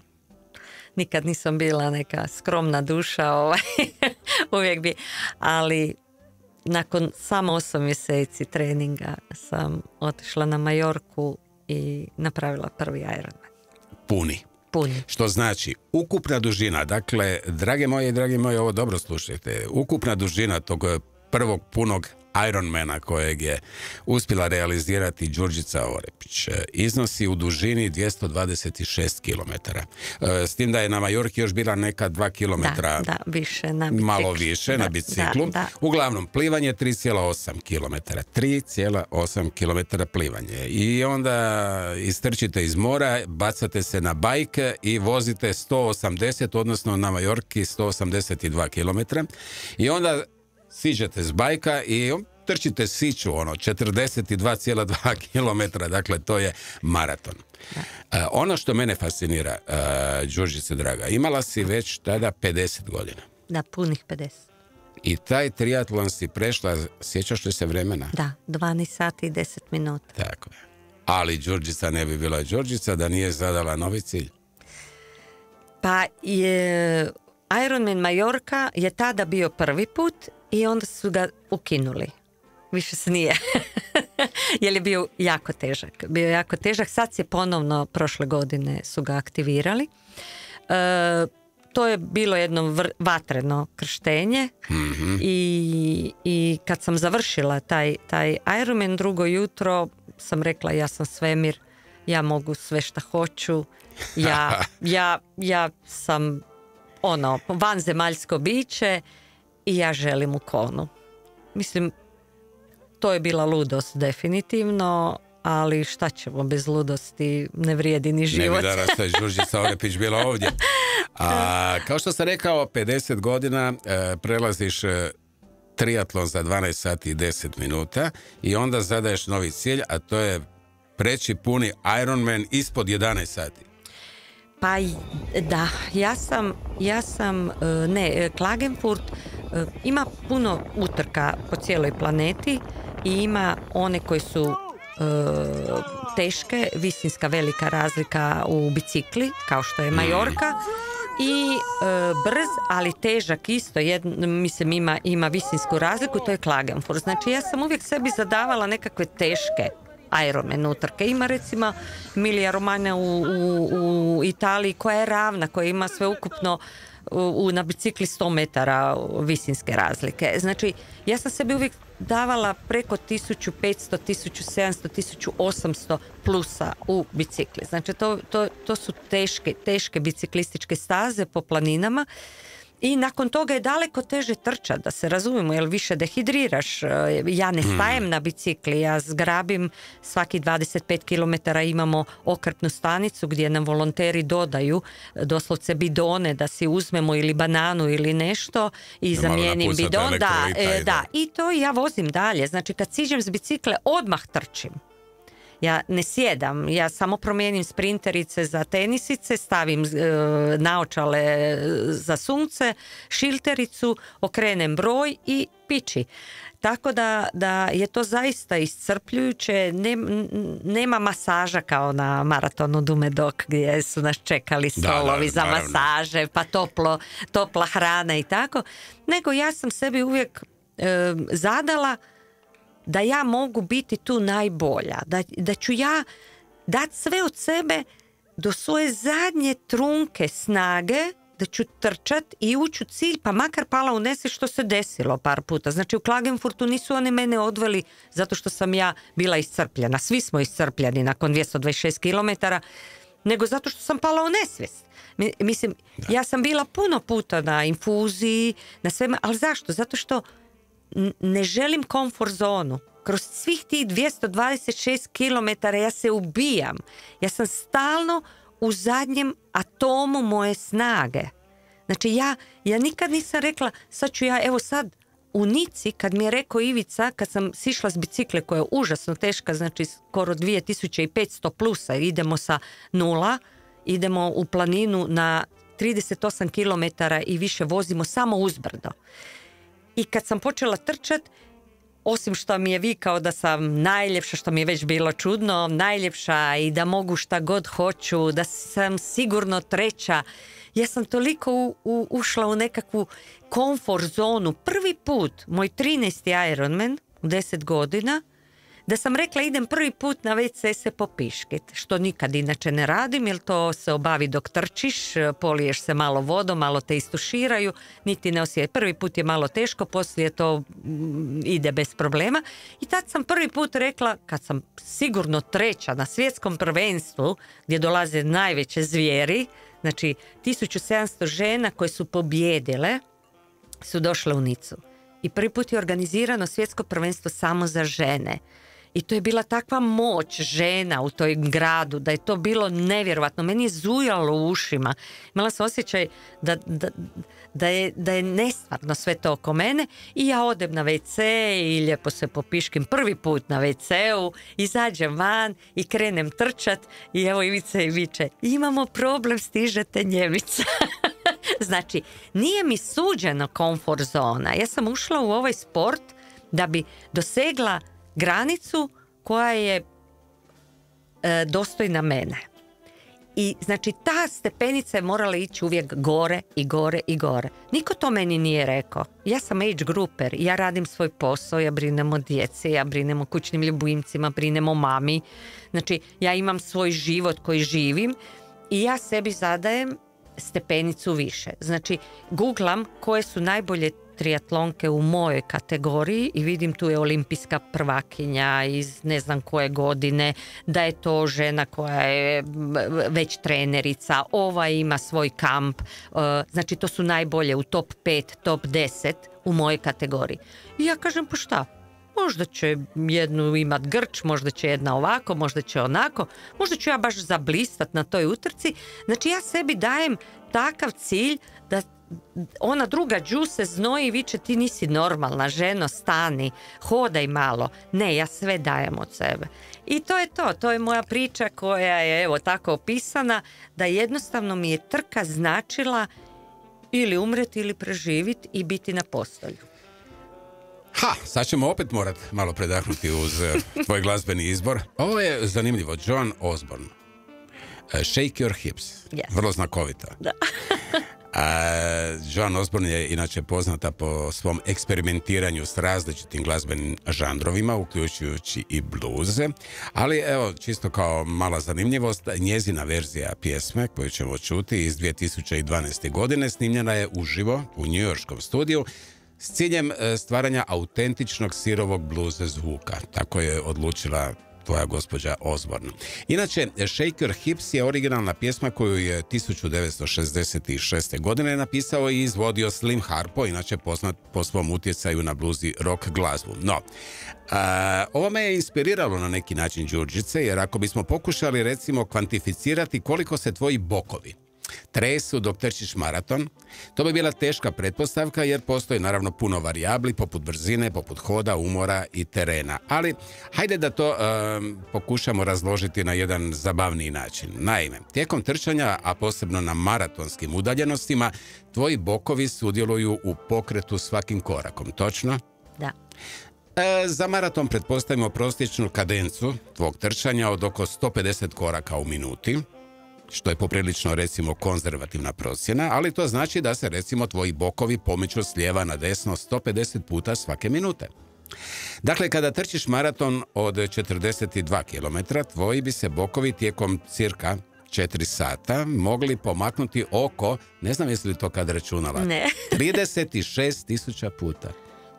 36.000 puta, naravno opet onaj mali plus minus, ovisno o tvojoj dužini koraka i brzini. Zato mi gluteusi još uvijek dobro stoje. Točno. Ajmo mi sada lijepo malo šejkati uz Joan Osborne i Shake Your Hips. Tako dobro. Draga Joe, ovako, ima jedna zanimljiva ovdje statistika u ovoj knjizi, a to je tvoj godišnji skor, onoga što pretrčiš, što preplivaš, što na bajku pređeš. Dakle, tijekom godine, po tvojoj nekoj statistici, evidenciji, pređeš 300 km. Na bajku pređeš nekih 8000 km i strčiš 1200 km. Moje pitanje, vrlo jednostavno, do kada? Pa danas sam dobila novi bicikl. Trek. Trekicu, da. Trekicu. Da. Došla je iz? Došla je iz Njemačke. Dobro. I sad ti u ime te trekice koja je došla iz Njemačke, koja je dar vjerojatno tvog nedjeljivog, naravno, moraš to opravdati. Pa ja kad sam utrčavala u Nici u cilj, znači Njemica, ta atletičarka, je me već na 30 sekundi bila iza leđa. Znači, ja doslovce sam trčala glavom, ne, i Ivica je toliko vrištao, toliko se derao, možeš ti to, samo kreni, pobjednica si, bolja si od nje. A ja sam si razmišljala, znači kad mi je to rekao prije 10 km, rekla sam ako je žena bolja, kad sam izašla iz WC-a, bolja je, ali kad je već došlo do 4 km do cilja, sam rekla fuck off, ako me nisi do sad stigla, sad ćeš se naraditi da me stigneš. I počela sam izvlačiti nekakvu snagu koja je strašno bila bolna, znači mene je vilica bolila. Znači ja kad sam trčala, mene je vilica bolila, to me još nikad nije bolilo. Sat na ruci imala sam osjećaj da imam vrući oko. Uglavnom, ja kad sam ulazila a Ivica je rekao, ako se popneš na postolje, na svjetskom prvenstvu Ironmanu, dobivaš novi bicikl. I to je to. I ja sam onda najprije rekla sam si, obećala sam si, Đu, završi ovaj Ironman, popni se na postolje, izdrži, nemoj da te stigne i više nikad nećeš raditi Ironman. I to me je strašno podiglo, ali onda ovaj druga zločesta Đu, koja pod navodnicima zločesta, je rekla, a bicikla? Rekao ti, Ivica, nećeš dobiti bicikl. Tako sam ja trčala u suzama kroz onaj cilj i onaj crveni tepih i dizala ruke i letila i ljudi su vrištali i davali su mi tapeti i ovaj na mikrofonu i muzika je treštala i masa tih fotoreportera i ja još uvijek nisam znala da li mi je ovo zadnji Ironman ili ne, zato što je nova bicikla. Danas kad sam vidjela biciklu pala sam na koljena. Isplatilo se. Da, ponovno sam čula za žmuri. Da, naravno. A Ivica je ispunio svoje obećanje, svaka čast za tvog nedjeljivog. Da. No ima još jedan horoskopski blizanac. Ja ne znam što je to večeras. 31. svibnja čuli smo ročka se slavi Goce Vaskov, ti slaviš rođendan 30. svibnja i sada za kraj kao šećer dolazi još jedan 31. svibnja rođen 1983. godine, u triatlonu je od 2006. godine. Imao sam ga svojevremeno u svojoj radijskoj emisiji 2013. godine. Ima isto svoju godišnju statistiku u to vrijeme, dakle 2013. plivao bi tijekom godine 953 km, biciklirao 16.280 km, trčao 3.382 km. Sad me tera da toliko isto trčim. Ko je taj? A mislim da znam ko je. Ko? Da nije moj trener sadašnji. Koji? Andrej Vištica. Je li Andrej Vištica to? Andrej, lijep pozdrav i dobrodošli u studio Radio Nacionala. Ovo trčanje odmah sam znala, jer otkad mi Andrej od prošle godine trener, trčim ne duplo, nego više od duplo. nego prije, što mi se sviđa na kraju kraja. Andrej, dobrodošli u radijsku emisiju Tako dobro, na valove Radio Nacionala. Dobro večer i hvala vam na pozivu. Baš sam rekao Đurđici, mi smo u stvari uspjeli napraviti razgovor još na Prisavlju dok sam ja bio na Hrvatskoj radioteleviziji i te nedjelje 1. rujna 2013. godine Andrej Vištica je u francuskom Višiju. Dakle, evo, opet imate neke dodirne točke. Tu je prvi slot za konu dobila Đurđica, kao što je i Andrej Vištica ostvario povijesni rezultat za Hrvatsku u dugom triatlonu, osvojivši zlatnu medalju u elit kategoriji. Andrej, dragi, niste se ništa promijenili, vi ste zaledili se. Pa evo, sve mlađi. Sve mlađi. Recite mi, molim vas, od ovih disciplina koje sam evo iščitao, kako za Đurđicu, tako i za vas. Što od te 3 discipline Andrej Vištica najradije trenira? Ja znam šta ne najradije. Da, ja isto lako je ovo šta ne, to svi vjerovatno znaju, ali evo, pa najdraže mi je u biti trčanje. Trčanje i biciklizam su se dugo borili za tako neko, za primat, ali mislim da je sad trčanje malo prevladalo u ovoj fazi života, i to poglavito ovo trčanje po prirodi, po planinama i tako. Andrej, u svojoj knjizi Đurđica, ali onako vrlo decidirano apostrofira jednu misao, a to je vjerojatno u kontrapunktu s mnogima od nas koji na neki način tako percipiraju Ironman, odnosno kao disciplinu ili triatlon. Ona je napisala: triatlon nije ludost. Što kaže Andrej? Pa nije, mislim, ima luđi stvari.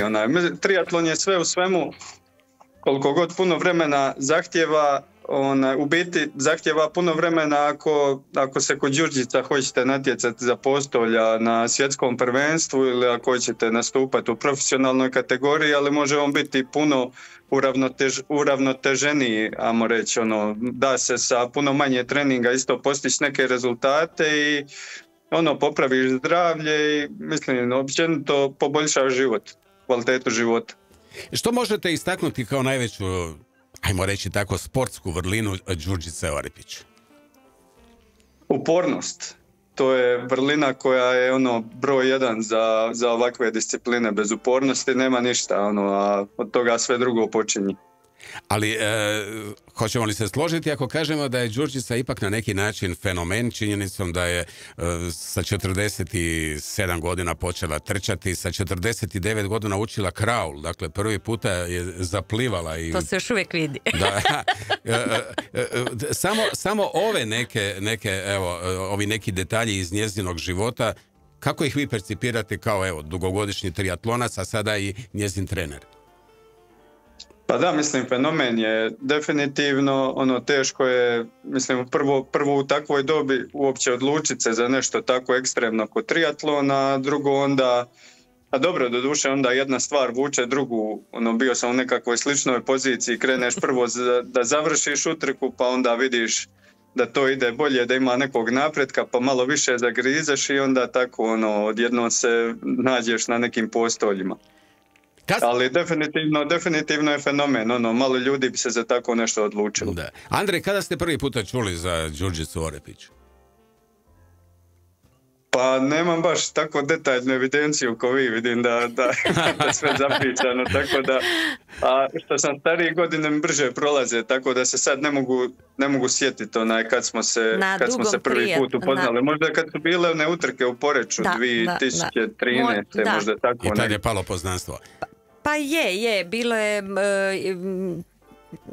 Andrej je pobjedio normalno na toj utrci, a ja sam dovela jednog od sponzora gdje je on onda dobio to sponzorski poklon, koji je tako bio ok, ali ja sam u njega gledala kao u Boga, mislim, meni je bilo 49, ja sam tad tek prvo probala, znači 15 dana sam se spremala za taj triatlon i već sljedeće godine mi smo organizirali u kantini u Krunčićima, bio je Poreč triatlon, a ja sam već tada završila Majorku i svi su to znali, znao je i Andrej i znam da je tadašnji moj trener rekao da ne mogu nastupiti na Poreč triatlonu jer je bilo jednostavno prekratko, a tad ja sam Andreja onako iz kantuna pitala, Andrej rekao mi je trener da ne, a on je rekao kad si završila Majorku možeš ti sada doći na Poreč bez problema. Tako da je to neću zaboraviti. Andrej, kako sada trenirate Đurđicu na daljinu, koliko ja kužim? Da, uglavnom tako radim. U biti sam i ja tako, dok sam bio aktivni sportaš, uglavnom sam dobivao tako na daljinu program od trenera, pa bi ga odrađivao, ne znam, u današnje vrijeme je tehnologija takva da možeš vidjeti šta je ko napravio, i analizirati, da se to i na daljinu. Pa naravno, imaš ovaj sat tužibabu, ne? Strašno. Ja nisam kužila kako on to vidi, onda tek poslije sam shvatila da ima još drugih odjeljaka gdje... Tako da nema varanja. Ovo je pitanje koje sad vama, Andrej, postavljam, a to je pitanje koje sam i Đurđici postavio. Do kad vi vidite kao trener da Đurđica može trčati ovu tešku disciplinu Ironman? Pa tu je u prvom redu sve ovisi o njoj i dokad će ona imati volje, kad je više novi bicikl neće predstavljati nekakav motiv za ići dalje ili tako. Znači, nema granice dobne. Pa Navodno, oprostite, ima čak i natjecatelja koji su sa nekih 80 godina nastupali u Ironmanu. Da, ne znam sad točno koja je najstarija osoba koja je završila Ironman u vremenu. Da, u Nici je bila žena od 72 godine i završila je za 14 sati i 20 minuta. Tako jedan težak Ironman, mislim, bila je najstarija. Teška staza. Da, teška staza, da. Dobro, pa mislim da je bilo možda slučajeva i oko 80 ili čak preko 80 godina da je neko završio. Evo, ja vas već sad vidim i Đurđicu i vas, Andrej, da ćete i dalje prati po Ironmanu. Pa Andrej je, za sad, sad ima i kamp Andrej gdje ću doći vrlo rado, iako si puno puta kažem, Isuse, šta ćeš ti sad tamo raditi, ali ova druga mi kaže, ma daj, sve ćeš ih preteći. Andrej. ali veselim se. Da, naravno. Andrej, veliko je zadovoljstvo i radost bilo vidjeti vas ponovno. Želim vam i dalje puno uspjeha, evo sad i u radu s našom Đurđicom. Vama također još puno godina uspješnog što trčanja, što treniranja i velika vam hvala što ste nam se na kratko pridružili u našoj emisiji na valovima Radio Nacionala. Nema problema, hvala vam i hvala na pozivu. Sutra plivanje ujutro, sve zna. Veliki pozdrav. Čujemo se. Može. Hvala. Pozdrav, Bog. Evo, Andrej Vištica, dakle, tvoj trener. Sada ćemo još, bližimo se već kraju, predzadnja je pjesma na redu, Jim Croce, You Don't Mess Around With Jim. Zašto ta pjesma? Obožavam ju, baš je onako inatljiva.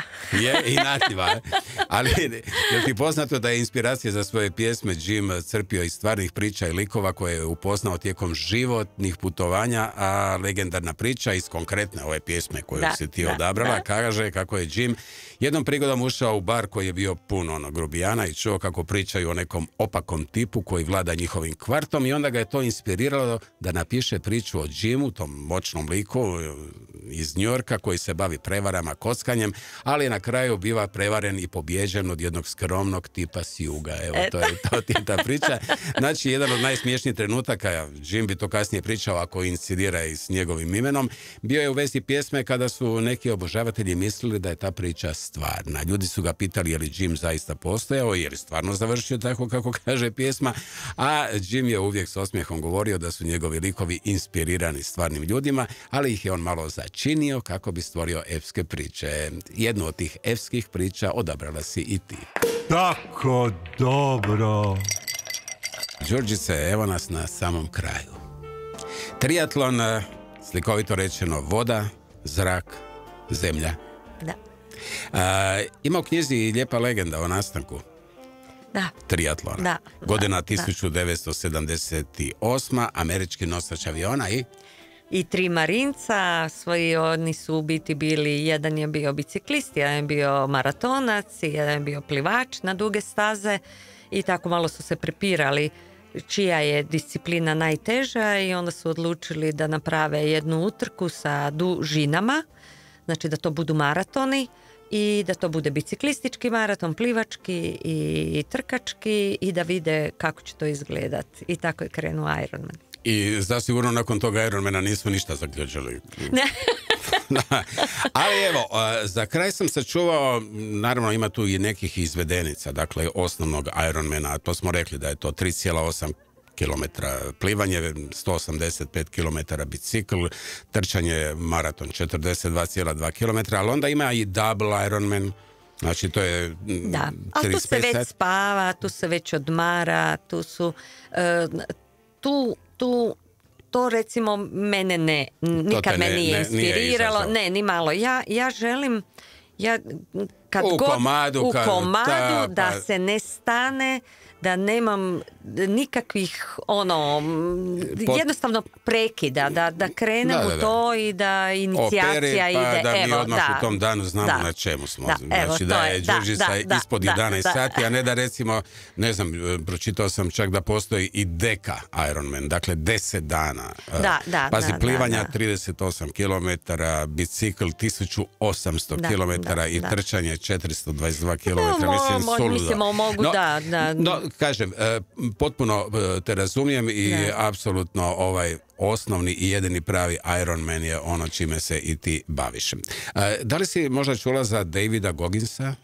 Poznato mi je, da. Da, to je bio bivši američki Navy Seals, dakle čovjek koji je služio specijalne postrojbe u Americi. Njegov moto je Stay Hard. Ima autobiografska knjiga koja se zove Can't Hurt Me, u kojoj piše kako ljudi, pa me zanima koliko to koincidira s svojim iskustvom. On naime piše u svojoj knjizi autobiografskoj kako ljudi često koriste samo 40% svojih sposobnosti, odnosno snage. Ovo je poznato kao njegova filozofija, prema kojoj kada pomisliš da si potpuno iscrpljena, zapravo si iskoristila samo 40% svog potencijala. Tebi to drži vodu? Da. Meni, znači kad siđem s bicikla i kad krenem trčat još 10 km, još ima neke logike da imam snage, ali kasnije ide glava i bol velika, ali kad se to prevaziđe, kad to preskočim, što je upisano u trci u Koni, ja sam poput pera, ja dalje idem, ja nemam toliko dovoljno zraka da mi bude u glavi čisto i sve skupa, ali me više ništa ne boli. Znači, prevaziđem bol i trčim, čak prestižem druge, a do tada sam umrla već 4 ili 5 puta. ali je vrlo znakovito da ono o čemu si ti pisala i način na koji si ti pisala u svojoj knjizi Moja priča Iron Woman, gotovo istovjetno i na isti način piše i David Goggins. Kaže, nakon nekoliko kilometara shvatio sam da ovo nije samo fizički izazov, već je i duhovni i mentalni test. Cijelo moje tijelo je vrištalo od boli, želio sam stati, ali nisam mogao. Pokušao sam se podsjetiti na sve što sam prošao u životu, na svoje traume iz djetinjstva i demone i odlučio da neću odustati. Nisam znao hoću li izdržati, ali trčao sam i na kraju uspio. Završio sam 3, a osjećaj postignuća bio je nevjerojatan. Bio je to trenutak kada sam shvatio, ako ovo mogu bilo što. Da, evo. Nisam čitala knjigu, ali... Topla preporuka Can't Hurt Me i David Goggins, koji je postao i kasnije kao jedan od najpoznatijih motivatora koji je obilazio svijet, motivirao ljude i tako dalje. No evo, mi smo došli, što bi se reklo, do kraja, a za kraj smo sačuvali Ninu Simone i Feeling Good. To je moja ljubimica. Dobro. I obožavam sve njezine stvari, sve njezine izvedbe i strašno mi je jaka, ja to zovem vješticom, samouvjerena do boli i isto tako kroz težak život je prošla, ali ovo kako ona pjeva i svira je jednako dotiče svemir, tako i mene dok bilo šta treniram i tako daje mi strašnu jaku motivaciju da budem ono što jesam i da se za to borim ako treba i da jednostavno taj život ne propuštam kroz prste, nego da ga zaista živim. Lijepo si to rekla. Kao što je i Nina Simone rekla lijepo da vjerojatno nakon trčanja osjećaj euforije poznat kao runner's high, obično uključuje osjećaj sreće, opuštanja i postignuća, to ti je dobro poznato. Taj osjećaj je rezultat oslobađanja endorfina, dopamina i drugih kemikalija koje poboljšavaju raspoloženje, smanjuju stres. To je jednako, znači sam ja to osjetila nakon Majorke, nakon mog prvog, i to sam opisala, znači to jutro drugo, crno-bijelo, kad je kišica padala i taj koktel sreće koji biva nakon utrke, pogotovo tako jedne teške, ekstremne utrke kao što je Ironman, jednostavno traje. Znači on ne nestane kao kad trčiš recimo maraton, već nakon 2 dana sve te boli, jako te boli. Nakon Ironmana mene ne boli ništa. Ja drugi dan treniram. Znači ja odmah drugi dan idem na plivanje nakon Ironmana. Ja vozim biciklu, ne trčim, 7 dana, ali treniram. Znači ja sam puna sreće, nijedno moje prijašnje iskustvo kada sam željela kupiti sreću ili je postići i dostići ne traje toliko dugo kao što traje poslije jedne utrke. Što reći nego od srca ti želim da taj osjećaj lakoće, motivacije i unutarnje ravnoteže živi još godinama u tebi. Želim ti puno sreće na utrkama koje te očekuju. Želim i tvom nedjeljivom da i dalje bude na neki način tvoj motivator, organizator i sve ono bez čega bi bilo teško ostvariti sve ove rezultate o kojima smo večeras pričali, a koji su i opisani u ovoj knjizi i naravno uz suport tvoga trenera kojeg smo malo prije imali čuti, Andreja Vištice. Đurđice, draga, velika ti hvala što si bila. Hvala Grga tebi i stvarno mi je čast bila ovdje biti s tobom i ova emisija je unik po svemu, puno promocija sam prošla ove knjige i zaista ju osjećam jako lijepo, ponosna sam na nju, strašno, i ovo je sad još jedan dodatak vrijednosti, baš ova emisija koja me čini sretnom. Hvala ti. Hvala, meni je bilo veliko zadovoljstvo ili jednostavno rečeno bilo je tako dobro. Tako dobro. Slušali ste Tako dobro uz Ljudevita Grgurića Grgu. Tako dobro.